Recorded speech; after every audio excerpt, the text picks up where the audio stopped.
في البدء كان الكلمة والكلمة كان عند الله وكان الكلمة الله.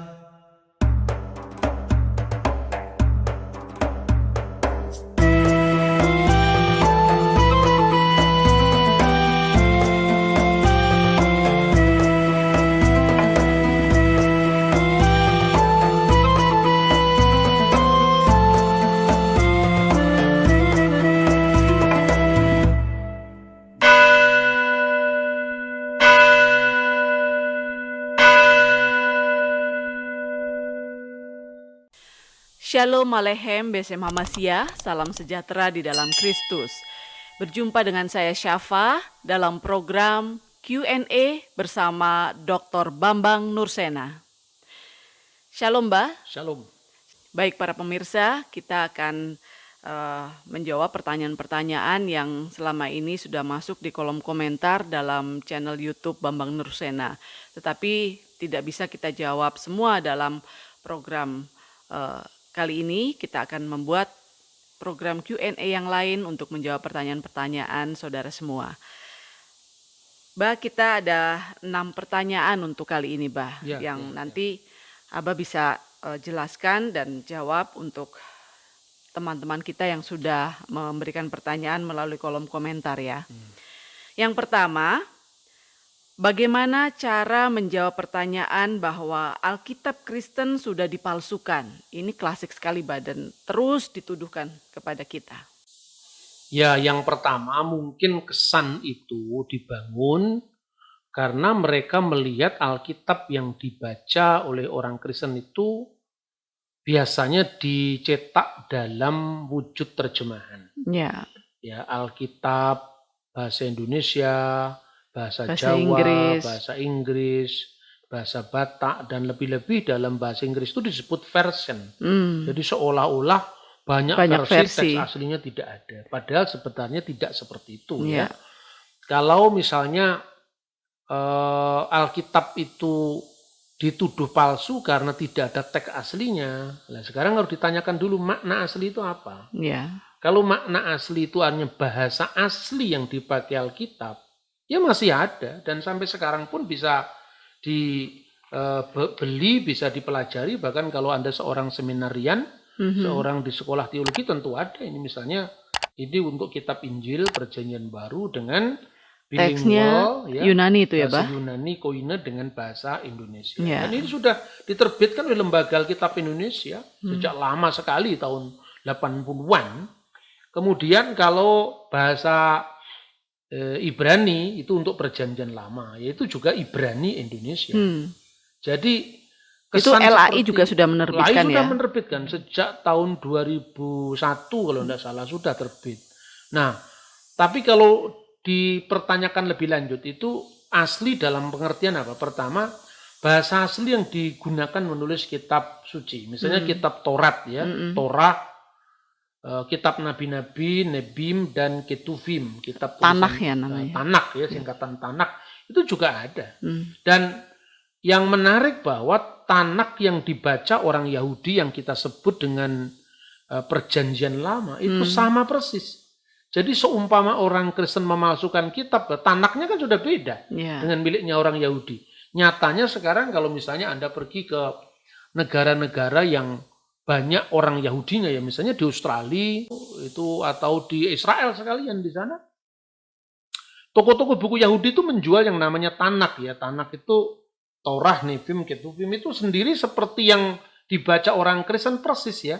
Bahkan ini kalau Anda bandingkan antara edisi Yahudi misalnya terbitan Mesorah Publishing New York dan Yerusalem atau Tel Aviv Publishing, itu sama persis dengan ini terbitan United Bible Society in Israel, itu penerbit Kristen, atau Trinitarian Bible Society, itu persis sama. Bahkan orang Kristen sekarang sudah menerbitkan ya, ini Holy Bible untuk Perjanjian Lama atau Tanakhnya itu ya ditulis semua. Torah, Nebim, Ketuvim. Ini persis diawali dari kanan ke kiri ya. Kitab Taurat yang pertama kan kitab Bereshit, kemudian Ele Shemot, terakhir itu adalah Ele Hadivarim, kitab Ulangan. Sama, terbitan Yahudi, Kristen juga sama. Bereshit bara Elohim et Samayim ve et Saaret misalnya. Kemudian untuk perjanjian baru itu Hekaini Diatike, itu dari kiri ke kanan. Itu juga Biblos Genesios Yesus Kristus, sama persis. Jadi artinya orang Yahudi tidak percaya dengan perjanjian baru ini, tapi orang Kristen percaya. Orang Yahudi kan nggak percaya Yesus.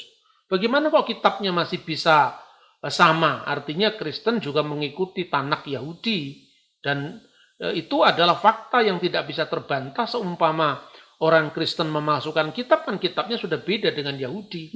Kemudian kalau bahasa asli itu dipahami dalam makna bahasa yang dipakai oleh komunitas-komunitas kuno saat itu, kita juga punya bukti. Misalnya Taurat Samaria.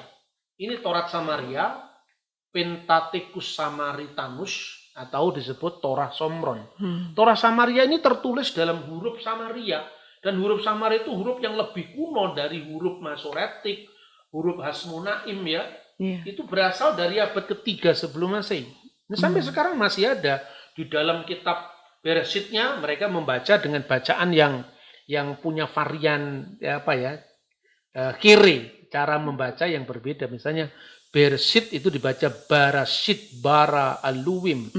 Jadi hurufnya sama Elohim tapi dibaca Aluwim. Cara bacanya yang berbeda. Dan kemungkinan menurut penulis gereja kuno, yaitu Origen dari Iskandaria, bacaan Barashit itu mungkin melestarikan tulisan yang lebih kuno, ya, Beharishit, bukan in a beginning tapi in the beginning. Dan itu semua bisa diikuti dalam kritik teks. Naskah Samaria ada bahkan yang lebih kuno dari naskah Masoretik yang dijadikan rujukan bersama Yahudi dan Kristen. Itu ada naskah The Dead Sea Scroll yang berasal dari Gulungan Laut Mati dari antara abad ketiga sebelum Masehi sampai abad pertama Masehi. Dan itu bukti sejarah yang saya kira tidak bisa disangkal, bahwa adanya varian-varian teks itu diakui betul. Kalau yang dimaksud itu adalah bahasa asli yang dipakai oleh Yesus, ya seperti bahasa asli yang dipakai oleh Nabi Musa. Ini misalnya edisi Taurat Yahudi ini. Taurat Yahudi ini ya Torah mulai dari Bereshit, Ele Shemot, Wayikra, Bamidbar sampai Ele Hadivarim, 5 kitab Musa, itu bisa dibandingkan satu sama lain dengan Samaritan, dengan edisi Kristen, bahkan dengan teks-teks kuno, terjemahan maksudnya. Ya misalnya terjemahan Yahudi dalam bahasa Aram, namanya Targum. Terjemahan Torah Kristen dalam bahasa Suryani atau Aram, namanya Pesita. Terjemahan Latin dari Tanakh Ibrani ke dalam bahasa Latin, namanya misalnya Vulgata. Bahkan terjemahan Yahudi sendiri yang muncul sebelum zaman Kristen yang dipakai rujukan oleh gereja mula-mula itu adalah Septuaginta. Sampai sekarang semua masih ada. Kalau yang dimaksud itu bahasa yang diucapkan sehari-hari oleh Yesus Kristus itu bahasa Aramaik. Sampai sekarang juga ada. Ini yang disebut bahasa Suryani, yang namanya baik itu Old Syriac kuno maupun itu Pesito atau Pesita. Ini bahasanya Yesus masih lestari sampai hari ini. Jadi jangan hanya lihat Alkitab terjemahan, karena semua ini sekarang bisa di cross check kok. Tidak ada yang disembunyikan, tidak ada yang dipalsukan. Ya, terima kasih Bah. Selanjutnya pertanyaan yang kedua, bagaimana dengan fakta bahwa orang Samaria tidak mempercayai bait suci di Yerusalem dan mereka mempunyai bait suci di Gunung Gerizim? Apakah ini juga mempengaruhi otentisitas Taurat, Bah? Ya, secara umum, artinya mulai dari kitab Kejadian sampai Ulangan, itu tidak berbeda. Kalaupun ada perbedaan, misalnya itu di Wikipedia, itu misalnya ada 6.000 teks Taurat yang berbeda antara Taurat Yahudi, Kristiani, dan Taurat Samaria, itu betul.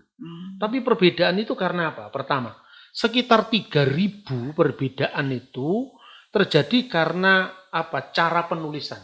Jadi perbedaan yang adalah ortografis, cara penulisan.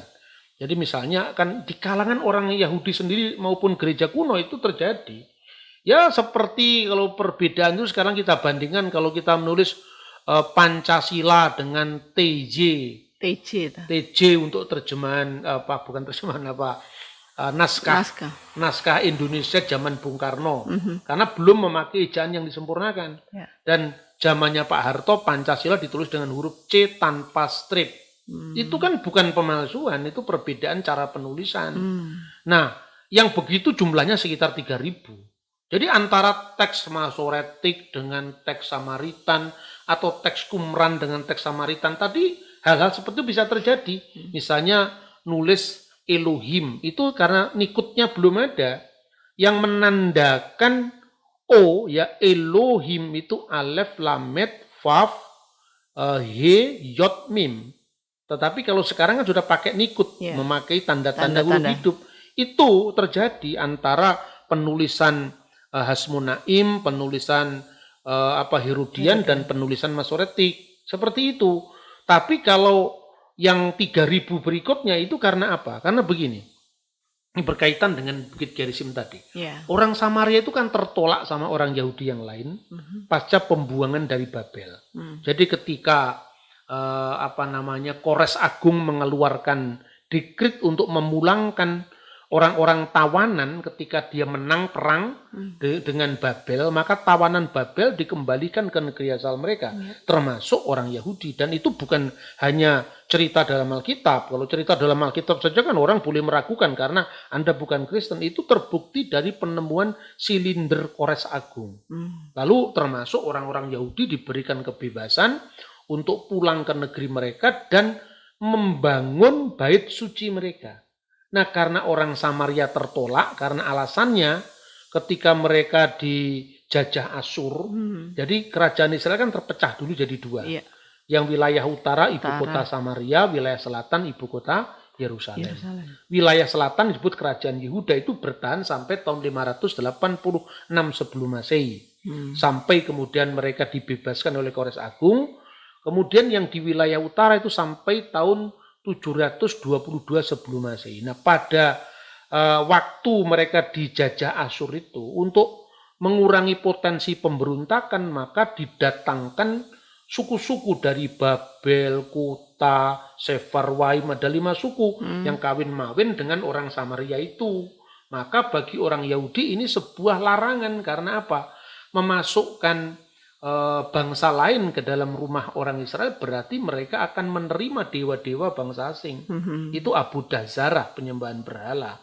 Lalu meskipun saya kira orang Samaria sendiri tetap setia pada Allah yang disembah oleh Israel, tetapi kan tidak tahu kakek moyangnya seperti apa. Ya, akhirnya mereka marah membuat bait suci tandingan. Nah, kalaupun ada perbedaan, ini perbedaan untuk menekankan aspek Gunung Gerizim tadi. Makanya ketika kita membaca kitab Taurat, terakhir kitab Devarim, kitab Ulangan itu kan ya sampai ke Yordan, yaitu di Gunung Nebo ketika Musa melihat tanah perjanjian tapi tidak bisa memasukinya. Belum masuk ke tanah perjanjian. Padahal mereka kan goalnya harus ke tanah perjanjian. Kalau cuma selesai di kitab Ulangan ya nggak nyambung dong sejarahnya. Maka sebagian dari pasal-pasal kitab Nabi Yosua itu sama orang Samaria dimasukkan ke kitab Ulangan. Itu makanya ada 3.000 yang lain tadi. Kira-kira seperti itu. Nah, secara khusus tentang bait suci Yerusalem yang menolak orang Samaria, lalu mereka mengadakan bait Allah tandingan, waktu itu mereka membaca kitab Bereshit atau kitab Kejadian. Nah, kalau di dalam Taurat Yahudi dan Kristen itu bunyinya jelas. Pasal 22 ayat 2. Wa yomer Elohim, berfirmanlah Allah, kahna et binecha et yehidcha, aser ahabta et yitsak, wilah leka el aret ha muria. Ya, berfirmanlah Allah, ambillah anakmu yang tunggal yang kau kasih, yaitu Iskak, dan bawalah dia ke tanah Muria. Bawalah dia ke tanah Muria, itu dibaca bawalah dia El Aret Hamure, ke tanah More, dan tanah More diidentikan dengan Gerizim. Itu perbedaannya. Jadi perbedaan itu perbedaan akibat karena perpecahan. Jadi ya tentu orang Kristen karena dia lahir dari rahim keyahudian, tentu kita mengikuti ortodoksi Yahudi bukan Samaria. Saya kira itu, tapi semua itu didata dengan fair, tidak pernah disembunyikan. Baik, terima kasih. Selanjutnya pertanyaan yang ketiga, Bah.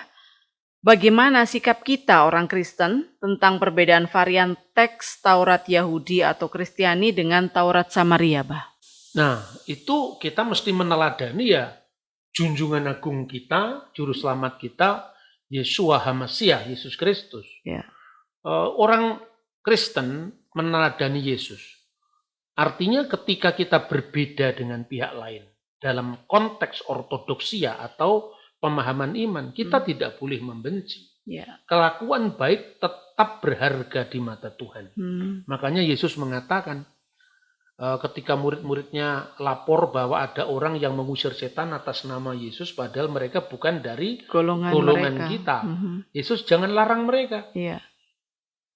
Barang siapa tidak melawan kita, dia ada di pihak kita. Dan setiap orang yang memberikan kamu, misalnya seteguk minuman, secangkir minuman, dia tidak akan kehilangan pahalanya. Jadi artinya apa? Kebaikan orang Samaria tetap diperhitungkan oleh Tuhan. Artinya baik itu tetap baik sekalipun terjadi di wilayah orang lain. Yeah. Brengsek itu brengsek sekalipun ortodoksi kita benar. Yeah. Itu yang penting. Makanya ketika Yesus bertemu dengan perempuan Samaria, di satu pihak Yesus mengasihi orang Samaria karena mengakui ortopraksinya, perilaku hidupnya yang lurus, tapi tetap mengkritisi ajarannya. Kamu menyembah apa yang tidak kamu kenal. Dan kami menyembah apa yang kami kenal. Itu kaitannya. Kaitannya ketika orang Samaria bertanya, lalu di mana kiblat yang benar? Ke Gunung Gerizim di tempat kami, di Nablus sekarang ini, atau di Yerusalem? Yesus menekankan Allah itu roh. Artinya roh itu bukan pengertiannya Roh Kudus ya Bapa juga Putra, bukan itu maknanya. Nanti tuh kita bahas lain di sesi dogma ya. Tapi artinya roh itu artinya Allah itu tidak terikat oleh ruang dan waktu. Karena itu akan tiba saatnya orang tidak menyembah di bukit ini maupun tidak pula di Yerusalem. Allah itu roh, maka hendaknya setiap orang menyembah dia dalam roh dan kebenaran. Jadi itu urusan kiblat. Jadi kalau misalnya toh orang Kristen itu sekarang harus menyembah menghadap ke Yerusalem. Yerusalem kan sebelah barat kita. Itu kita menghadap ke timur pun akhirnya sampai juga ke Yerusalem karena bumi ini bulat. Kan begitu kan? Ya, nah tapi kemudian di akhir dari statementnya Yesus itu kepada perempuan Samaria, karena keselamatan itu datang dari bangsa Yahudi. Yesus tidak kehilangan ortodoksi dalam mengajar di depan orang Yahudi, termasuk murid-muridnya sendiri. Yesus mengakui ortodoksinya orang Farisi dan ahli-ahli Taurat. Mereka berhak duduk di atas kursi Musa. Yeah. Tetapi dalam soal ortopraksi, kelakuan hidup jangan kamu contoh. Mereka itu seperti kuburan disaput bersih tapi dalamnya tulang-tulang berserakan. Tapi sebaliknya orang Samaria ortodoksinya digugat tapi ortopraksinya dipuji. Itu saya sikap keagamaan yang otentik. Ya. Ya, jadi kita harus meneladani Kristus ya, Bah, dalam menghadapi perbedaan seperti itu. Iya, betul. Ya, selanjutnya pertanyaan yang keempat. Sekarang soal perjanjian baru, Bah. Bagaimana menanggapi tuduhan bahwa logos atau firman dalam Injil Yohanes merupakan jiplakan dari pemikiran Helenisme? Helas itu artinya orang Yunani dan itu merujuk kepada pemikiran para filosof yang mulai dari Plato, Aristoteles, kemudian Neoplatonisme itu zamannya Plotinus dan seterusnya tadi. Yeah. Tetapi pertama-tama gini, kita tidak bisa melihatnya hanya karena kesamaan kata. Satu contoh misalnya. Kalau kita membaca bukunya Aristoteles ya. Eklesia itu artinya apa? Dewan kota. Dewan kota itu ya artinya sekuler. Tetapi berkaitan dengan teks ketika, dan ini bukan hanya orang Kristen. Orang Yahudi sendiri sudah menyebut tempat ibadah mereka itu sinagogi. Dan sinagogi itu bahasa Yunani. Karena ada eksistensi orang-orang Yahudi diaspora yang tadi saya sampaikan Septuaginta yang diterjemahkan orang Yahudi pada kira-kira abad ketiga sebelum Masehi di Alexandria itu dikenal Septuaginta. Ya. Nah dari Septuaginta inilah kita mengenal kata misalnya logos, sinagogi itu dari sana. Makanya ibadah Kristen pertama kali dalam surat Yakobus pasal 22 itu namanya masih sinagogi. Dan kata sinagogi itu di dalam bahasa Aram itu disebut bet knusta.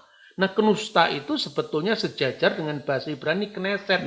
Nah sekarang kneset artinya apa? Parlemen di Israel. Ya. Jadi tergantung bagaimana penggunaan istilah itu dan latar belakang sejarahnya. Begitu juga logos. Yang pertama ditekankan bahwa Yohanes atau ini Yohanes anak Zebedius, bukan Yohanes yang lain. Karena apa?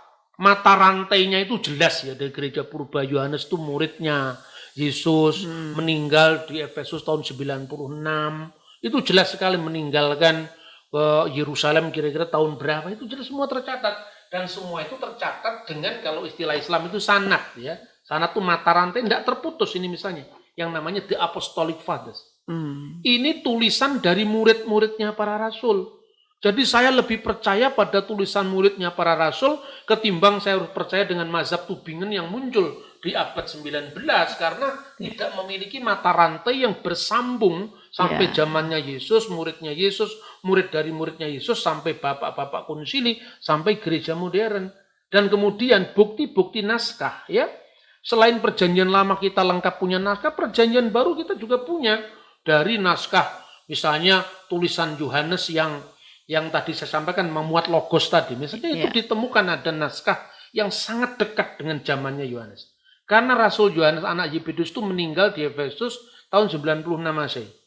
Naskah Injil yang ditulis yang memuat logos tadi, itu berasal dari tahun 115. Ini uji karbon yang valid karena ini sudah abad terakhir ini. Itu dari tahun 115. Sekarang disimpan di John Ryland Library. Jadi jaraknya hanya 18 tahun. Ya, kurang dari 20 tahun. Itu kan ya apa kita baru pulang dari Kairo itu beberapa waktu yang lalu. Kecilannya akhirnya. Artinya itu kan semua saksi mata masih ada gitu loh. Jangan kita percaya pada spekulasi-spekulasi yang tanpa bukti. Karena kita semua ya semuanya by data. Ini misalnya setelah abad keempat kemudian itu dikenal apa yang namanya kodek-kodek itu Alkitab dengan jilitan. Ini seperti ini. Ini kemudian dicetak ulang di Vatikan ya tahun 1868 Masehi. Ini misalnya contohnya. Ini bacaan yang kita pakai abad ketiga, abad pertama tadi, akhir abad pertama sampai Alkitab edisi modern seperti ini. Sama persis. Bunyinya apa? En arki in hologos ke hologos in prostantion ketos in hologos. Pada mulanya adalah logos firman, firman itu bersama-sama dengan Allah dan firman itu adalah Allah. Apa yang sangat berbeda dalam konteks bahasanya sama tapi maknanya beda. Pertama, logos dalam filsafat Yunani itu intermediary being.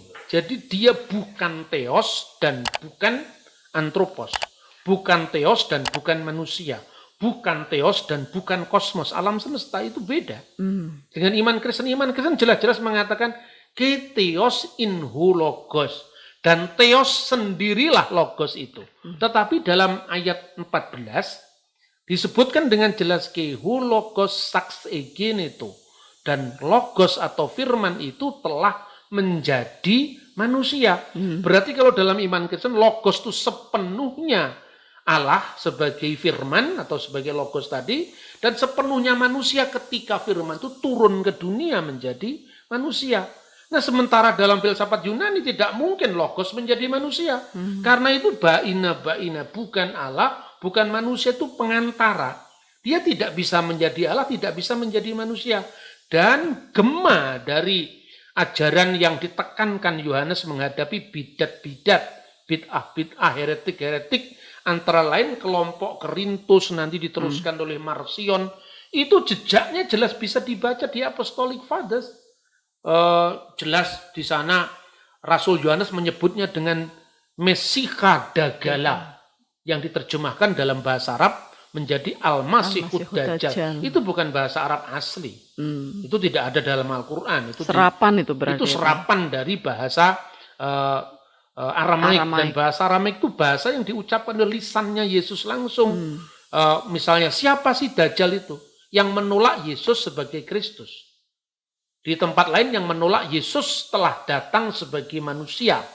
Ya, Manu dagala, siapakah Dajjal itu?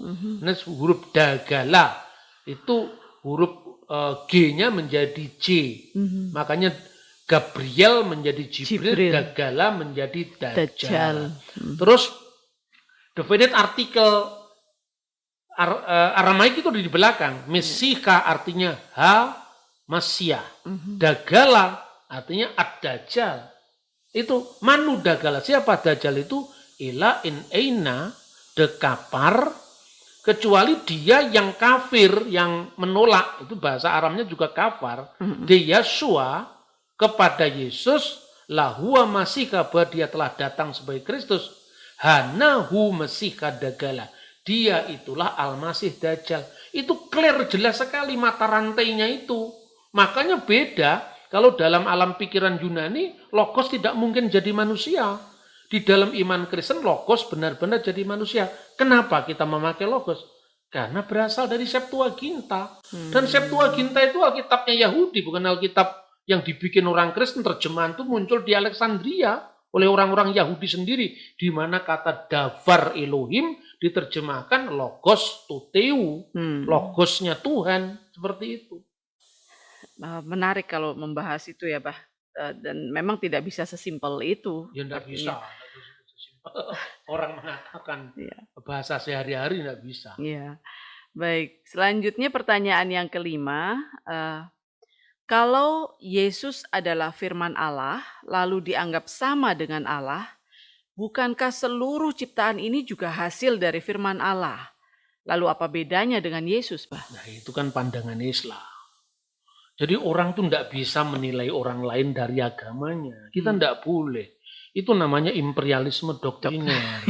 Lah orang tidak paham agamanya, orang dipahami dengan ajaran Islam itu tidak fair. Misalnya, Yesus itu disebut sendiri Rasul dalam Ibrani pasal 3 ayat 1. Kenapa? Disebut anak Allah.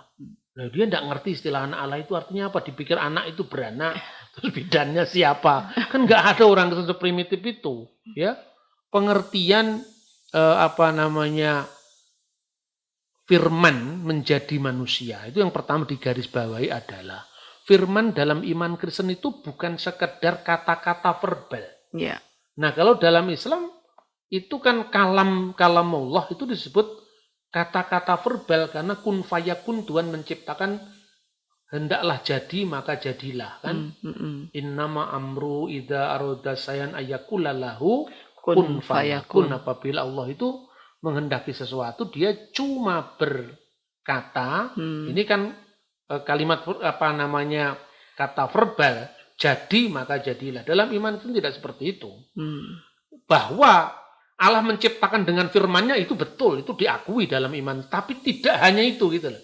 Sebab misalnya Allah menciptakan dengan firman-Nya dalam makna firman verbal, itu ada dalam kitab Taurat ya, misalnya yehi or wa yehi or. Jadilah terang maka terang itu jadi, itu ya saya kira paralel. Tapi makna dari firman dalam iman Kristen itu melebihi kalam dalam bahasa Arab. Makanya dalam Alkitab bahasa Arab itu disebut kalimatullah. Itu beda dengan kalimatullah yang diterapkan bagi Isa dalam Al-Quran, tidak sama. Jadi silakan Islam menafsirkan kalimatullah itu maknanya efek dari firman Allah verbal. Ya jadilah terang maka terang itu jadi. Jadilah langit maka langit itu jadi. Bukan berarti langit itu Allah kan. Konteksnya tidak seperti itu. Ketika bicara tentang firman dalam konteks Injil Yohanes itu mengandung makna. Ini kalau sekedar perbandingan ya. Kalau dalam ilmu kalam itu ada sifat kudrat, irodat, kemudian kalam, kemudian ilmu.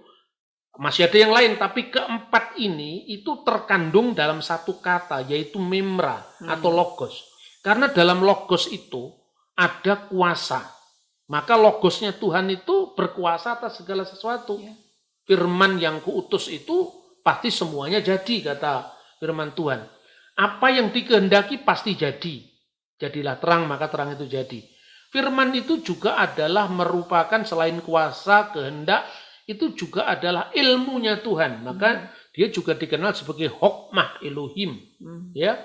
Kemudian selain dabar, hokmah, itu juga bisa bermakna kata-kata verbal tadi. Jadi kata-kata verbal itu adalah ketika Tuhan melakukan kehendaknya itu dalam ruang dan waktu. Jadilah terang, maka terang itu jadi.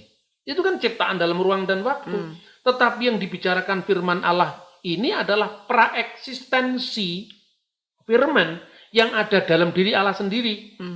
Yang di dalam diri Allah sendiri dan tidak pernah diawali oleh waktu. Sebab apa? Kalau firman Allah itu ada sebagai hipostasis kalau istilah Yunaninya dari Allah. Sementara Allah juga ada sebagai wujud. Rohnya juga ada, rohnya Allah ya. Roh yang ada dalam diri Allah. Dan itu jelas-jelas dalam kitab suci. Ya, seperti roh manusia yang ada dalam diri manusia, begitu juga roh Allah menyelidiki segala sesuatu. Jadi tamsilnya itu adalah roh manusia ada dalam diri manusia. Begitu juga roh Allah dalam diri Allah. Begitu juga firman Allah itu ada dalam diri Allah. Jadi satu. Seperti satunya manusia, pikirannya dengan rohnya. Cuman kalau bedanya, karena roh, pikiran, atau logos dan wujud manusia itu tidak bisa berhipostasis lebih daripada satu. Karena manusia itu terbatas. Tapi kalau Tuhan pada praeksistensinya, sebelum segala sesuatu ada, firman, roh Tuhan, dan Tuhan itu selalu satu. Gitu loh. Jadi dalam konteks ini maka Alkitab kemudian dikembangkan, dijabarkan oleh bapak-bapak gereja melalui kuasa Roh Kudus, tentu dengan saksi mata yang bersinambung.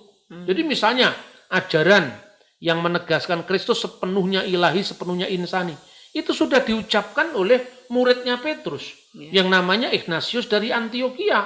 Jadi itu bukan ajaran yang baru muncul pada konsili Nikea. Semuanya kan harus dengan by data. Misalnya baca surat-surat Ignatius kepada umat di Magnesia, di sini ada tentang Kristus yang lahir dari Allah sebagai firman Allah dan lahir dari Maria dalam kemanusiaannya. Maka dalam kemanusiaannya Yesus mati, dalam kemanusiaannya Yesus dicobai, tapi sebagai firman Allah yang kekal dia tidak mungkin terpisah dari Allah sekalipun terbedakan dengan Allah. Sebab kalau Allah ada dalam konteks wujudnya sudah ada, firman-Nya pernah tidak ada, tentu ada waktu di mana Allah ada tanpa ada firman dalam dirinya, tanpa ada hukmah, tanpa ada ilmu, tanpa ada kalam tadi, tentu itu tidak masuk akal. Tapi kalau dikatakan firman itu ada di luar Allah, lalu berarti ada lebih dari satu yang kekal. Nah, ini problem dalam kajian teologis kan, dan saya kira yang seperti ini sekalipun tidak sama persis, umat Islam bisa membandingkan misalnya kenapa di dalam ajaran ahli sunnah wal jamaah Al-Quran itu bukan ciptaan, tentu bukan merujuk pada kertasnya yang kelihatan, kepada wujud fisiknya yang kelihatan, tapi merujuk kepada Quran yang kekal yang sudah ada sebelum turun ke dunia, sebelum nuzulnya ke dunia. Makanya ada ungkapan man qala innal Qur'an makhluk fahuwa kafir. Barang siapa yang mengatakan Al-Quran diciptakan, maka dia adalah kafir. Tapi kan kertasnya dari pabrik, tintanya dari pabrik, itu kan ciptaan. Ya sama dengan kalau kita merujuk tanpa mengurangi bahwa makna Quran adalah firman Allah. Tapi nyatanya wujud fisiknya kan berasal dari ciptaan. Begitu juga firman menjadi manusia, kemanusiaannya dilahirkan oleh Bunda Maria. Tapi firman Allah yang kekal itu tentu tidak bisa mati, tidak bisa dicobai, tidak terikat oleh ruang, tidak terikat oleh waktu gitu ya. Mungkin orang bertanya, lalu bagaimana duduk di sebelah kanan Allah Bapa? Itu kita bahas lagi di kali lain ya. Tapi artinya gini loh, iman Kristen itu tidak seprimitif yang dipahami orang kayak di Mekah dan sekitarnya, bahwa Allata, Usa dan Manat sebagai putri-putri Allah lalu dikritik dengan lam yalid wa lam yulad. Itu betul, tapi tidak untuk Kristen. Jadi kalau saya katakan ya ayat setiap agama itu kan betul menurut agama masing-masing, tapi itu tidak ada hubungannya dengan iman saya kan gitu. Yang membedakan firman Allah adalah Allah dengan ciptaan yang diciptakan oleh firman Allah itu adalah karena Yesus sang firman itu bukan efek dari Bukan. firman ya, tapi firman Allah itu sendiri. Hipostasis yang ada dalam diri Allah itu Ya. sendiri. Saya kira itu. Oh ya. Baik, selanjutnya ini pertanyaan terakhir Bah untuk program kali ini. Bagaimana dengan mereka yang mempercayai bahwa kitab suci agama terakhir menjadi tolok ukur menilai kitab-kitab suci bahkan membatalkan Taurat dan Injil, Bah? Nah, itu kan persoalan terakhir itu terakhir menurut siapa dulu. Kan setiap agama itu punya klaim kebenaran. Ya. Yang tidak boleh itu adalah sikap imperialisme doktriner. Ya. Dan itu tidak boleh ngukur orang lain. Nah, pertanyaannya kalau yang terakhir, kenapa nggak Mormon? Ya, Mormon kan lebih baru Mormon ya. lebih baru, tahun 1930 baru terbit yang namanya The Book of Mormon. Kalau Anda tidak puas dengan bahasa Inggris dan Anda menjadi orang Kristen yang ngibrani, artinya Sibku apa namanya? Ibrani. Seperti orang Ibrani, Anda baca langsung yang kitab Mormon, The Book of Mormon pakai bahasa Ibrani, ya. Iya. Sefer HaMormonia. Itu ada ya Ada. dalam bahasa Ibrani? Ada, saya punya. Oh. Bisa yang seperti itu. Ya, itu persoalan sebenarnya kan klaim teologis. Iya, betul. Mormon misalnya. Kitab Mormon ini diwahyukan kepada nabi terakhir, yaitu Nabi Joseph Smith. Ya. Ini ketika Joseph Smith langsung dilantik oleh Yesus. Nah, ditumpangi kepalanya. Ini klaim Mormon, jadi boleh-boleh saja. Itu kebebasan beragama. Terus ini nabinya, Joseph Smith. Nah, Ganteng, Bah. ganteng sekali. Gitu. Terus kemudian, bagaimana ceritanya kitab ini diwahyukan, katanya. Dia diwahyukan lewat malaikat langsung. Namanya malaikat Moroni. Di mana? Di Bukit Kumora. Di Bukit Kumora itu malaikat Moroni itu membawa lempeng-lempeng emas yang kemudian didiktekan kepada Nabi Joseph Smith, dan Nabi Joseph Smith kemudian menyalinnya dalam bahasa Inggris. Setelah selesai disalin, lempeng-lempeng Mormon itu dibawa naik kembali ke surga. Nah, tidak ada alat buktinya. Persoalannya gitu. Semua orang boleh mengklaim agamanya yang paling akhir, nabinya terakhir. Termasuk ini agama terakhir karena orang Mormon itu menyebut diri sebagai umat dari orang-orang suci zaman akhir. Itu orang Mormon ya. Itu agama terakhir karena baru tahun 1830-an. Zaman selesainya Perang Diponegoro itu baru muncul terbitan kitab Mormon. Nah, bagaimana untuk membuktikan misalnya klaimnya dia? Columbus sudah diramalkan dalam Alkitab. Jadi Yesus mengunjungi domba-domba yang lain yang bukan dari kandang ini. Itu dia artikan Amerika. Makanya ketika Yesus turun ke kerajaan maut itu dipahami Yesus pergi ke benua Amerika. Ini memang membangkitkan nasionalisme, patriotisme orang Amerika. Ya, tapi yang berpikir ahistoris sebetulnya. Bagi saya sebagai orang Kristen. Tapi bagaimana membuktikannya? Sedangkan lempeng-lempeng emas itu tidak ada. Ya. Terus ini, dia cara membuktikannya lucu ini. Pada buku Mormon itu ditulis, loh emas yang ditemukan di Persia pada tahun 1961 meriwayatkan zaman Raja Darius II abad keempat sebelum Masehi pernah ditemukan dan penuh bertuliskan aksara paku. Loh ini hampir sama ukurannya dengan lempeng-lempeng emas kitab Mormon sebagaimana diuraikan oleh Nabi Joseph Smith, nabi terakhir. Ukurannya 15 cm, panjangnya 25 cm, dan kira-kira setebal lempingan timah biasa. Pertanyaannya, ini lemping emas yang ditemukan di Persia berkaitan dengan Raja Darius II. Raja Darius sosoknya jelas, bukti arkeologinya jelas. Lempengan emas berhuruf paku. Dibandingkan dengan apa? Lempengan emas yang diturunkan kepada Nabi Joseph Smith. Pertanyaannya, lempengan emasnya mana? Membuat perbandingan itu harus real sama-sama real. Kalau manusia dibandingkan manusia yang lain. Lempengan emas dibandingkan dengan lempengan emas. Bukan manusia dibandingkan dengan jin atau makhluk yang tidak bisa diverifikasi.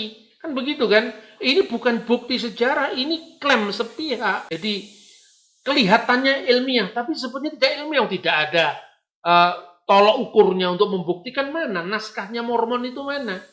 Tapi yang begini Mormon ini, ya, ibarat saya bilang gini, kamu lahir tahun berapa? Katakanlah, misalnya saya lahir tahun 1984. Oke, saya percaya. Mana sekarang akte kelahirannya? Inilah pohon beringin yang seusia dengan saya, kan nggak bisa seperti itu. Mana sekarang buktinya? Lah sekarang yang nuduh-nuduh Alkitab palsu, buktinya mana? Kalau Mormon mengatakan bahwa gereja yang didirikan Yesus itu sudah dipalsukan oleh gereja Kristen, disebut di sini ada lembaga besar itu yang dituduh gereja Katolik dan gereja Protestan sebetulnya. Yang dituduh. Karena itu Yesus langsung mengorganisasi umatnya, yaitu umat zaman akhir, yaitu Nabi Joseph Smith. Tapi yang satu dengan seabrek bukti. Bukti sejarah, arkeologi, naskahnya sekalipun itu beda ditafsirkan tetapi masih eksis sampai hari ini. Iya. Dibandingkan dengan lempeng emas yang dibawa naik ke surga lalu nggak bisa dibandingkan. Ya seperti apa gitu loh. Jadi artinya beragama itu bisa membuat Anda cerdas, tapi juga membuat Anda bisa super bodoh. Karena apa? Ketika kita sudah percaya dengan sesuatu tanpa verifikasi, tanpa bukti, itu bedanya apa dengan klenik? Kan begitu kan? Kalau orang mengatakan bahwa Nabi Joseph Smith telah menerima lempengan-lempengan emas, sekarang lempeng emasnya mana? Lalu ditulis di atas kulit binatangnya mana? Di atas loh batunya mana? Orang namanya prasasti Kutai abad keempat aja ditemukan kok. Artinya apa? Bangsa Indonesia punya bukti yang kuat juga tentang kesejarahan kita gitu loh. Jadi jangan hanya main klaim teologis kemudian nuduh kitab Taurat, kitab Injil itu palsu. Dan kemudian Tuhan mengorganisasi yang baru menurut siapa dulu. Saya kira itu supaya kita ini beragama secara cerdas. Kita harus jujur dengan diri kita sendiri. Saya kira itu. Maka sejujur saya mengatakan, ini loh naskahnya. Ketika saya mengatakan logos, ini saya ada tulisannya Plato, ada tulisannya Aristoteles dengan terbitan langsung. Teks bahasa Yunani disebut logos juga di sini. Diterjemahkan dalam bahasa Inggris misalnya. Begitu juga tentang istilah logos tadi. Itu kan mirip aja misalnya ketika kita bicara, orang Jawa menyebut Tuhan pada masanya Kiai Sadrak, baik Islam, baik Kristen. Kalau zaman Islam, zamannya wali-wali, itu menyebut Allah itu juga sebutan Sang Hyang. Ya, makanya kita mengenal sholat diterjemahkan sembah yang menyembah Tuhan. Nah, ketika prasasti Trengganu pertama kali Islam masih di Sumatera sana, sekitar tahun 1380-an, kata Allah diterjemahkan Dewata Semesta Raya. Itu kan sebetulnya bahasa yang dipakai sebelumnya, tetapi toh Dewata Semesta Raya dalam prasasti Trengganu tidak sama dengan Dewata dalam konsep Istadewata dalam ajaran agama Hindu. Begitu juga Debata Mula Jadi Nabolon yang sesungguhnya diambil alih dari bahasa Sanskerta juga yang tidak sama dengan Dewata dalam agama Hindu.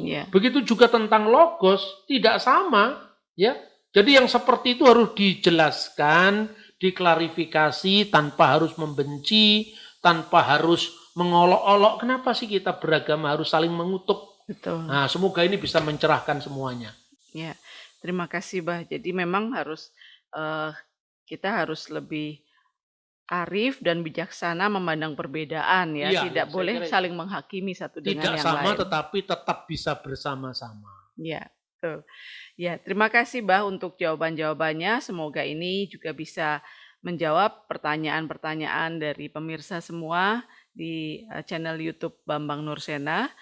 Dan kita akan memberikan penjelasan atau jawaban-jawaban dari pertanyaan-pertanyaan yang sudah masuk di Q&A berikutnya. Terima kasih. Shalom Aleichem Besem Hamashiach. Waalaikumsalam Besem Hamashiach.